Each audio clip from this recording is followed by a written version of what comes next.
I'm Alyson and I'm on a sold-out mission to develop highly successful leaders at all levels. In the 15 years I've been working throughout the food, financial, retail industries, and politics, I've become deeply aware of the powerful effects of leadership.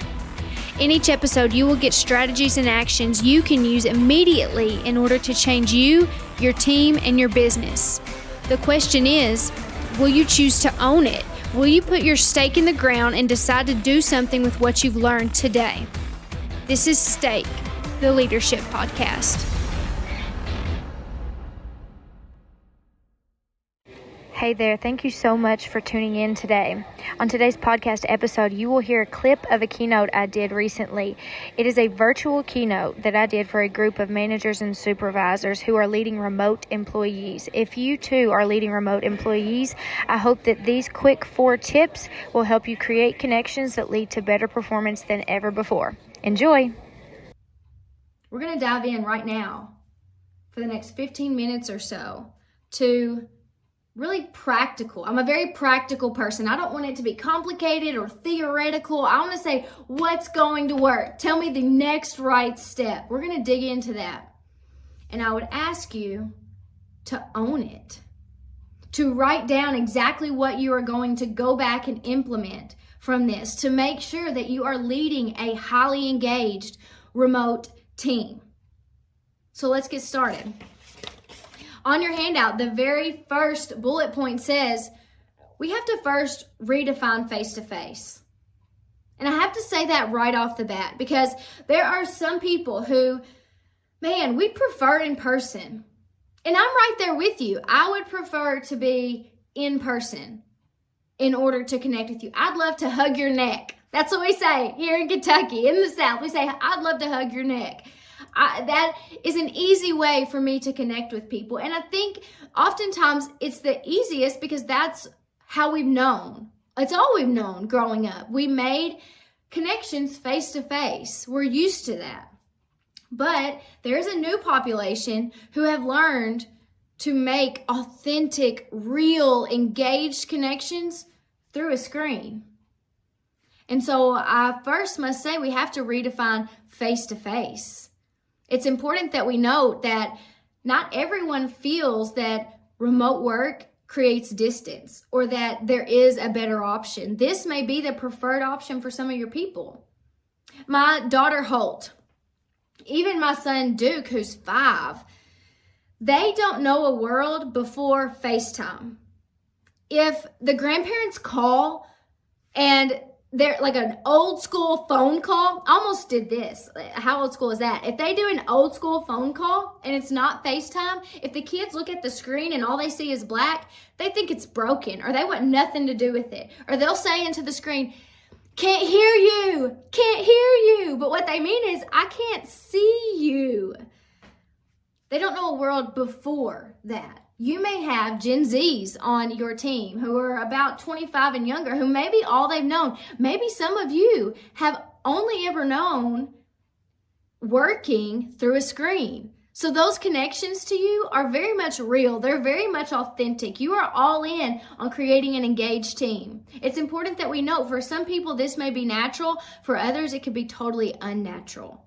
It may mean that you have to pick up the phone more with some people because they connect with voices. They prefer phone calls. It may mean that you have to schedule coffee or go to a concert with one of your coworkers because they want to be able to touch you, to connect with you. That's their need.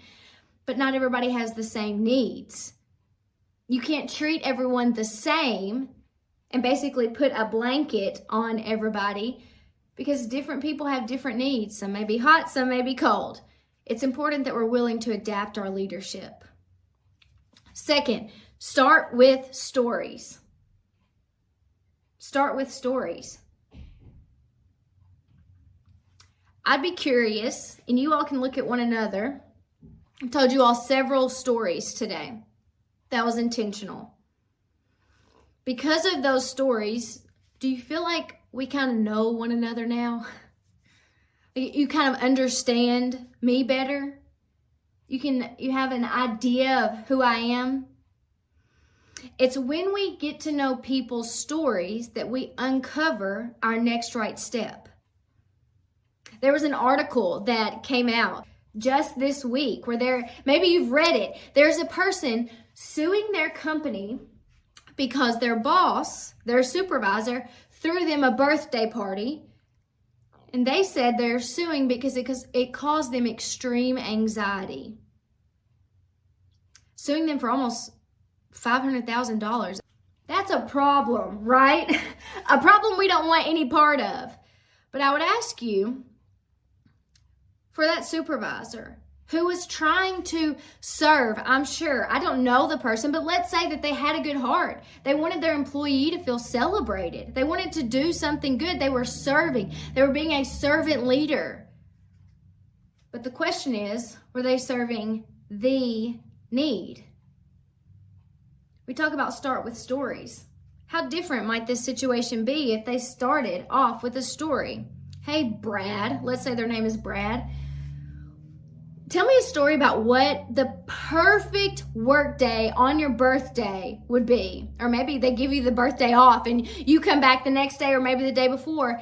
What is the perfect way for you to feel celebrated on your birthday? Tell me a story of what that would look like. What would your day look like? Walk me through it beginning to end. Let them tell you a story. Maybe they would say, you know what? I'd love to just show up to work or open my email and have everybody tell me their funniest memory of me. And that's it. That would be the perfect work day for me. Then would we be able to very apparently see that if we threw them a birthday party, there might be some disconnect there? We must get to know people's stories. And I say we start with stories because you as a leader, if you're leading people, you likely are going to have to tell your story first. This is one of the only times that I will tell leaders to talk first, then listen. I believe when we start telling our stories, we begin to build trust for people to open up and tell us their real stories, what's really going on. Tell me if you were to ask, tell me what's going on at work right now that is really stressing you out. Someone might not give you a true, authentic response if they don't feel like they can trust you. But you better believe that if you're willing to open up and be vulnerable with your people, to share your stories, to help them understand you, then you're going to start creating trust. And trust is the foundation of an engaged team. I shared with you all a story about ownership.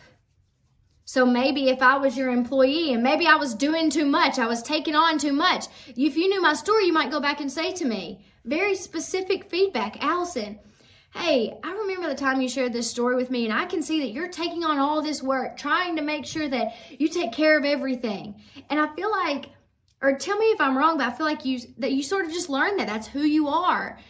Maybe I need you to hand something off, that somebody else can take care of it. The job will still get done.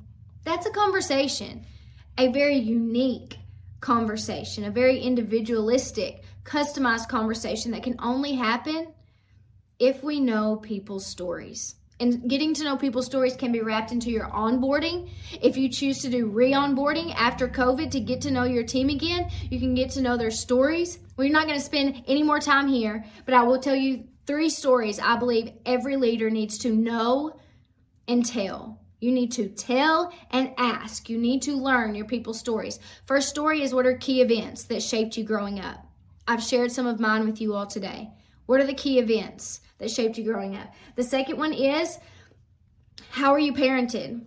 What your parents do for a living? Did they work? Did they not work? Were they around? Were they not around? These are conversations you can have one-on-one where people might tell you that their parents were the epitome of hard work and they wore a suit and tie every day to work. Or maybe they tell you that I was raised by a single mom and she did everything remotely and she wore sweatpants and a ball cap and never got on camera. So maybe that would open your eyes to why someone else is showing up to work in a way that maybe you don't connect with. Maybe their story's different than yours.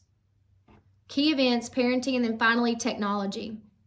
I told you all about, we have to remember that some people naturally build relationships virtually. For others, not so much. You only know that if you get to know how does technology shape how you interact with people today outside of work? Do you use social media at all? Do you FaceTime or call? Do you listen to the voicemails your grandma leaves you? All of that, those stories will give you answers. The third bullet point, involve and engage each person. Now I said involve and engage. There's a big difference there. We have to make sure, especially if you supervise people, listen very carefully. There's a difference between involving and engaging. You can involve someone and still get very negative performance results from them. But when someone becomes engaged, when they reach the level of engaged status, they can begin to add value to the team. They can become more knowledgeable, a more valuable part of the team. But we have to be able to spot the difference. My two boys, well, actually the three biggest kids, during the pandemic, I would send them into one of our front rooms and they would sit at the big kitchen table and they would play Legos there because Legos were the toy of choice. They all love to play Legos. Do you all have Legos in your house if you have kids? And they work for all ages. So we've got kids who are almost 10 years old and we've got Duke who at the time was like 3, a toddler. Legos worked. Willow and Lincoln would invite Duke to the table. They would involve him. And Duke thought it was awesome. He was getting to sit with the big kids, see what they were working on. The big kids, I don't know why. I do not know why, but my kids love to build jails. Jail, jails. I don't know. They love to build jails and they'll build very intricate jails. Like, Mom, come in here, look at this. I put a toilet in this jail cell and this one even has a mirror. I don't know. They love to do it. But Duke, at just only 3 years old, he would just build a tower. I mean, as tall as he could build a tower, he would build a tower. He didn't have the knowledge and skills to build anything more complex. They would invite Duke to the table. Duke, here are your Legos. We're going to play over here. He'd even be on the same side of the table as them. And for a while, he was cool with that. He was happy to just be there. But eventually, Duke would get frustrated. And this happened like clockwork. He would get frustrated. He would continue looking down at what they're building and how it was new and different and exciting. It was harder than what he did. It was something he wanted to be a part of. And as he was watching them and sort of building his tower, seeing what they're doing, he started to feel like, oh, this is so boring what I'm doing. I want to be a part of that. And so he'd ask, can I come down there? And as most big kids will do, no, Duke, you're doing a good job. Keep doing that. You keep going, Duke. Great job. And so he'd go back to building a little bit encouraged. And then he'd say, oh, that's so cool. Show me how to do that. And they're like, we will later, Duke. We will later. It's not time yet. Just keep building. And eventually Duke would have enough. And he would stand up on this table. And he would walk over to them and he would, boom, knock over their tower, their big jail. He would knock it over. He would destroy it. And I knew as their mother exactly what had happened. They had involved Duke, but they had not engaged Duke. How many of you are involving your team? They're on the meeting, they have responsibilities, but they're not engaged. You're saying, come to the table, play with some Legos, but don't play with ours. Because if you start playing with these, then it's going to take us a lot longer. We're going to have to teach you. You might make mistakes and then we have to fix it. We just don't have time for that right now. Or maybe, I don't want to give this up yet. This is mine. Could it be that your employees then might come in like Duke and just mess it all up for everybody? Because then Mom comes in and says, put it all away. And then everybody's frustrated. Leaders, if we want to create a highly engaged remote team, we have to engage them. And engagement looks different for each person. We have to get to know their stories to know how they want to be engaged. How do they want to grow? What is their goal? What is their plan? What are they liking about work this month? What needs to change next month? We need constant feedback. And finally, we go to number 4 to finish us off. Clarify performance measurements. Clarify performance measurements. What I know from the research is that older generations, Think of traditionalists, baby boomers, and some Gen Xers, people in their mid-50s and up. Not everybody. Hear me say this. Not everybody. Maybe this is your story. Maybe it's not your story. But maybe you went to work in a time where maybe it was difficult for you to find a job. Maybe it wasn't. But once you had a job, you were told, come in, put your head down, do your work, don't ask questions, just make sure you show up. And if there is an opportunity for you to work late or work on weekends or work on a holiday, your boss is going to think, man, they are killing it. They are doing such a good job. They're always here. They come in early. They stay late. And that's how you got promoted, because they saw that effort you were putting in. And so you look at your employees and you're thinking, I need to make sure they're putting in the effort, that they're showing up every day, that they're checking all of these boxes. And what we're seeing is that that's creating a huge disconnect. That younger generations are wanting to be measured not based on input, but output. Let's talk about performance, not based on, am I showing up every day? Am I turning my camera on the Zoom? But instead, what all did I accomplish this month? We need to clarify performance measurements, because whether you want to evaluate performance based on input or output, it needs to be mutually agreed upon. Those are 4 hard-hitting tips for creating remote connections. There is so much more you can do. But I would ask you, at least today, will you choose to be a leader? Will you choose to create leaders at all levels of your team? Are you going to share this definition with them? Maybe you text it to them right now and say, this is who we are. If we lay down the law, this is who we are as a team going forward. We are leaders who serve the needs of one another and of our customers. We serve the needs up the chart and down the organizational chart, because when we do that, we all become better. It's my hope that you choose to own it and create a highly engaged team that is more successful than you can even imagine.